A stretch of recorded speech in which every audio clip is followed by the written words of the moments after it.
Halo semuanya, kembali lagi di podcast kita kali ini. Kita bakal ngebahas sesuatu yang berdekatan sama hidup kita, tapi sering disalahpahami. Ya, kita bakal ngebahas AI atau kecerdasan buatan. Dan gimana sih cara supaya teknologi yang modern ini bisa nyambung sama budaya Nusantara yang penuh dengan tradisi. Saya Zul, dan di sini kita bersama narasumber kita, Mila. Halo Mila. Halo Zulfi dan halo semuanya. Topiknya sih seru banget kalau untuk dibicarakan AI sama budaya Nusantara. Dua dunia yang berbeda sekali ya. Tapi untuk titik temunya itu jauh banyak banget sih yang kita dapetin dari topik kali ini. Nah, iya tuh. Jadi kita ngobrol santai aja ya. Kita nggak terlalu teknis, tapi tetap bermakna. Pertanyaan paling dasar nih Mil, sebenarnya AI itu apa sih? Soalnya banyak yang mikir kalau AI itu cuma robot yang bisa ngomong kayak di film-film. Iya, banyak orang yang mikirnya gitu, padahal AI itu biasa belajar dari data-data. Misalnya nih, kayak kamu nge-like video kucing, terus di timeline atau FYP kamu tuh isinya kucing semua jadinya tuh. Makanya mereka itu biasa belajar dari data-data apa yang kita lakuin. Jadi AI itu maksudnya kecerdasan buatan yang dimana apa yang dibuatkan secara efisiensi buat manusia gitu loh. Berarti kalau di jurusan elektronika nyambung banget dong Mil. Banget. Kita di elektronika sering banget belajar tentang sensor, aktuator, rangkaian, atau microcontroller lah yang nggak jauh-jauh gitu. Kayak Arduino ESP32 atau Raspberry Pi. Hmm, Kalau misalkan ditambahin AI atau ditanamkan ke sistemnya, dan itu pun bisa jauh lebih pintar loh. Contohnya kayak robot line follower, dia kan biasanya tuh cuman melalui garis doang nih ya. Dengan ditambahkannya sistem AI di situ, dia nggak cuman sekedar belajar dari garis-garis yang udah dilaluin sebelumnya, dia bahkan bisa memprediksi jalan-jalan cepatnya loh. Bahkan kalau misalkan garis rusak pun dia masih bisa memprediksi. Berarti bukan cuma nyambung ke software ya, bisa nyambung ke hardware juga. Iya, di dunia robotik AI itu nggak berdiri sendiri. Ada semacam kayak ultrasonic, kamera, microcontroller, hmm, dan jadi AI ini jadi otaknya, sedangkan tubuhnya ini tetap elektronika. Nah, sekarang kita bakal masuk ke bagian yang paling menarik. Gimana sih cara AI ini bisa nyambung sama budaya Nusantara? Banyak banget caranya, mulai dari bahasa dulu deh. Kayak kita kan punya bahasa daerah ya.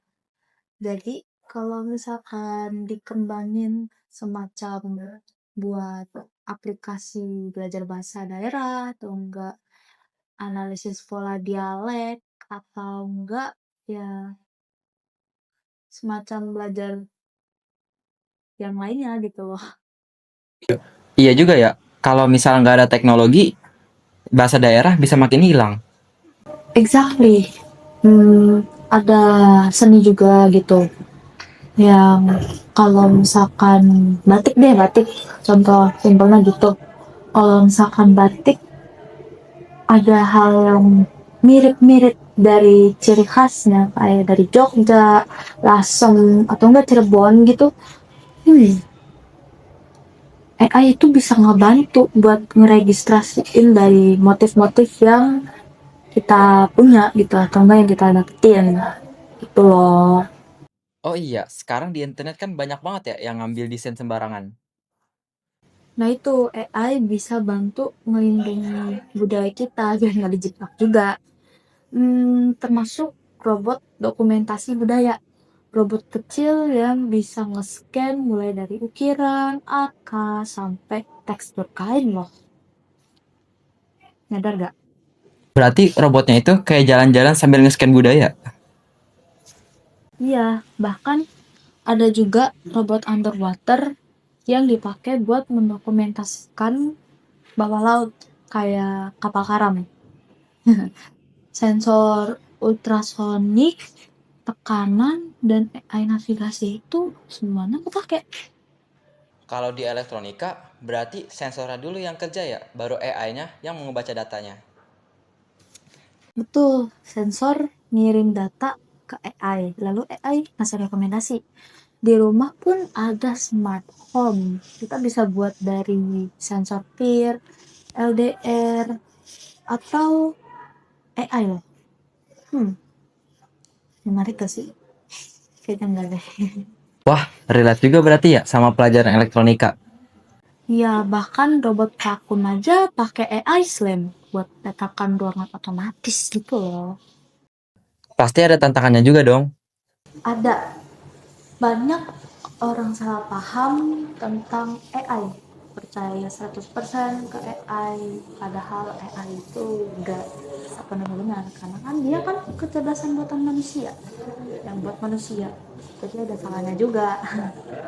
Terus juga dipakai buat keseharian atau pekerjaan gitu. Kayaknya enggak sih, nggak bisa banget gitu, paling cuma sekedar menyarankan saja. Untuk dipakai sebagai teknisi pun juga enggak bisa. Bener juga sih, AI tetap butuh teknisi buat merancang sistemnya. Tantangan lain, teknologi di sinyal aja tuh masih susah ya.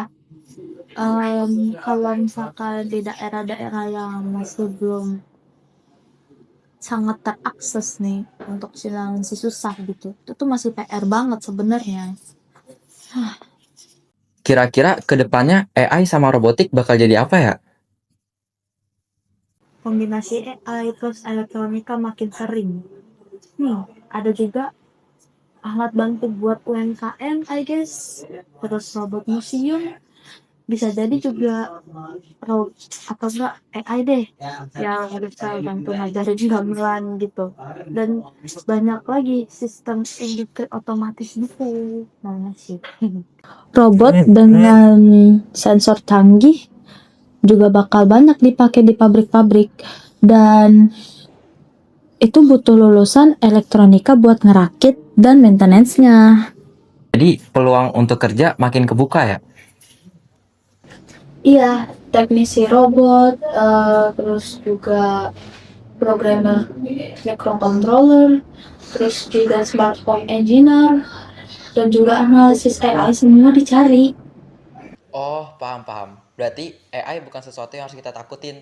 AI bikin kita ngelestariin budaya, ngewarisin budaya, dan gabung sama elektronika buat bikin karya kreatif ya.